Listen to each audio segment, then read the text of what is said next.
Indian Pharmacopoeia.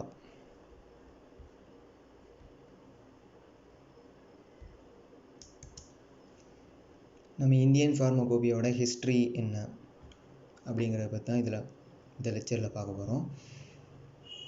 நம்ம Indian pharmacopoeia second schedule for drugs and cosmetic act 1940 and rules 1945 இந்த லாக்கு கீழே தான் இந்த இந்தியன் ஃபார்மகோபியா வருது.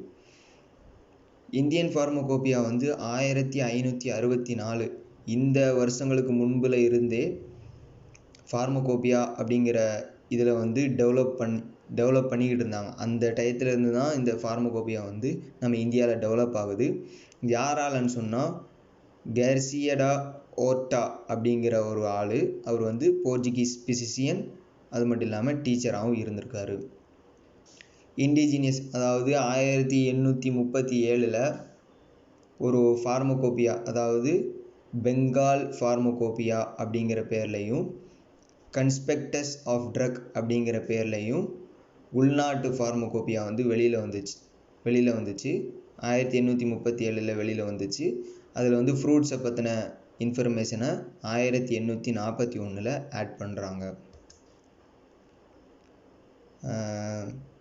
நம்ம இந்தியாவில் லண்டன் ஃபார்மகோபியாவை பெங்காலிலையும் ஹிந்திலையும் 1901 இருந்து யூஸ் பண்ண ஆரம்பிச்சிருக்காங்க. இந்தியன் ஃபார்மகோபியா லிஸ்ட் அப்படின்னு சொல்லி நம்ம இந்தியா 1946 வெளியிட்டுச்சு. இந்த லிஸ்ட்டு தான் உண்மையான ஃபார்மகோபியா, அதாவது இந்தியாவுடைய அஃபீஷியல் ஃபார்மகோபியா வெளிவரதுக்கு ஒரு வித்தாக இருந்திருக்கு. அந்த இந்தியாவுடைய ஃபஸ்ட்டு ஃபார்மகோபியா வெளியில் வந்த இயர் 1955. இந்தியாவோட ஃபஸ்ட்டு எடிஷன் வெளியில் வந்த இயர் 1955. ஆனால் இதோடைய ப்ராசஸ் எப்போதுலேருந்து ஆரம்பிச்சிருக்குன்னா 1944 இதை பற்றின ப்ராசஸ் அவங்க ஸ்டார்ட் பண்ணிட்டாங்க. ஐபி அதாவது இந்தியன் ஃபார்மகோபியா லிஸ்ட்டு 1946 வெளியில் வந்துச்சு. அதில் என்னெல்லாம் இருக்குதுன்னு சொன்னால், என்னெல்லாம் அவங்க இது பண்ணியிருந்தாங்கன்னு சொன்னால், ட்ரக்ஸோடைய லிஸ்ட்டு பிரிட்டிஷ் ஃபார்மகோபியாவில் இருக்கக்கூடிய அதில் இல்லாத ட்ரக்ஸோடைய லிஸ்ட் எல்லாத்தையுமே இந்த ஐபி லிஸ்ட்டுக்கு கீழே கொண்டு வந்தாங்க. அது மட்டும் இல்லாமல் இதை government 1946 the Indian pharmacopoeia list 1946 அப்படிங்கிற பேரில் வெளியில் கொண்டு வந்தாங்க. இதை ஒரு கமிட்டி பண்ணாங்க. அந்த கமிட்டி யாருக்கு கீழே வந்துச்சுன்னு சொன்னால், சேர்மன்ஷிப் ஆஃப் அதனுடைய சேர்மனான கோல் சர் ஆரன் சோப்ரா அப்படிங்கிறவரும் அவருடைய டீம் மெம்பர்ஸ் 9 பேரும் சேர்ந்து தான் இந்த இந்தியன் ஃபார்மகோபியா லிஸ்ட்டு 1946 பப்ளிஷ் பண்ணுறாங்க, வெளியில் கொண்டு வராங்க. இந்த ஐபி லிஸ்ட்டில் என்ன ட்ரக்ஸ்லாம் இருந்துச்சுன்னு சொன்னால், என்ன ட்ரக்கோடைய லிஸ்ட்லாம் இருந்துச்சுன்னு சொன்னால், ட்ரக்ஸ் ஆஃப் பிளான்ட் ஆரிஜின், பிளான்லேருந்து கிடைக்கக்கூடிய ட்ரக்கு, அனிமல்ஸ்லேருந்து கிடைக்கக்கூடிய ட்ரக்கு, அது மட்டும் இல்லாமல் லிவிங் ஆர்கானிசத்துலேருந்து வேறு என்ன ட்ரக்லாம் கிடைக்குதோ அந்த ட்ரக்கோடைய லிஸ்ட்டு, இன்செக்டிசைட் பூச்சிக்கொல்லிகளுடைய list, colouring agents, synthetics, miscellaneous அப்படிங்கிறது ஒரு கிளாஸ் ஆஃப் ட்ரக்கு, அது மட்டும் இல்லாமல் வெட்டரினரி அனிமல்ஸுக்கு தேவையான ட்ரக்ஸையும் கூட இந்த லிஸ்ட்டில் கொண்டு வந்திருந்தாங்க. நம்ம ஃபார்மகோபியாவுடைய ஹிஸ்ட்ரி, அதாவது எந்தெந்த இயரில் என்னென்ன எடிஷன் வந்துச்சு அப்படின்னு சொல்ல போனால், 1946 ஐபி லிஸ்ட்டு விட்டாங்க, மேலே பார்த்தோம், வெளியிட்டாங்க. 1948 ஒரு பெர்மனண்டான கமிட்டி எதுக்காகனா இந்தியன் ஃபார்மகோபிக்காக செட் பண்ணாங்க. 1955 ஃபஸ்ட்டு எடிஷன் ஆஃப் ஐபி வெளியில் வந்துச்சு, இந்தியன் ஃபார்மகோபியா வெளியில் வந்துச்சு.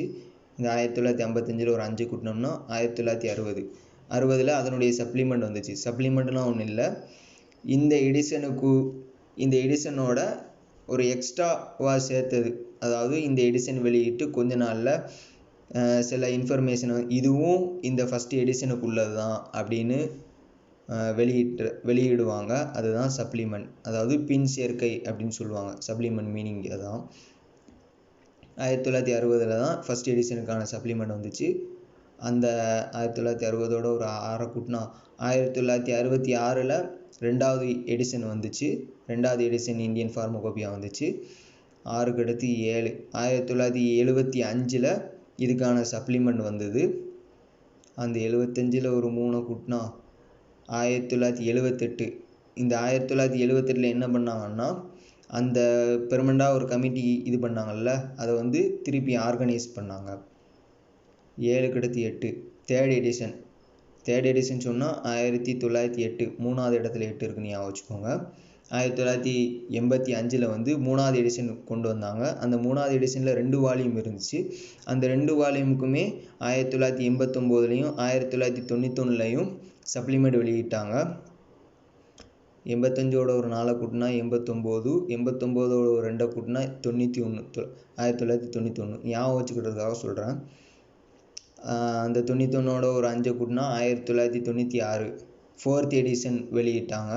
1966ல் 4th எடிஷன் வெளியிட்டாங்க. அந்த 4th எடிஷனுக்கு வந்து 3 சப்டீட்டெயில் கொடுத்துருக்காங்க. 2000, 2002, 2005.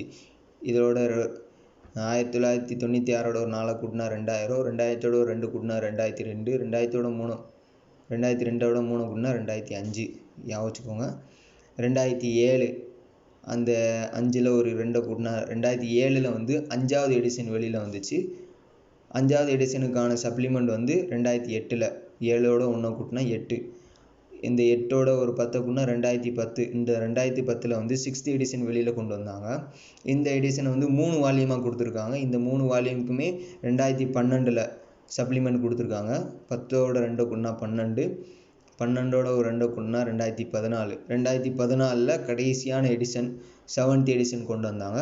இது போக இப்போ இடையில வந்து 2018க்கான எடிஷன் வந்திருக்குது.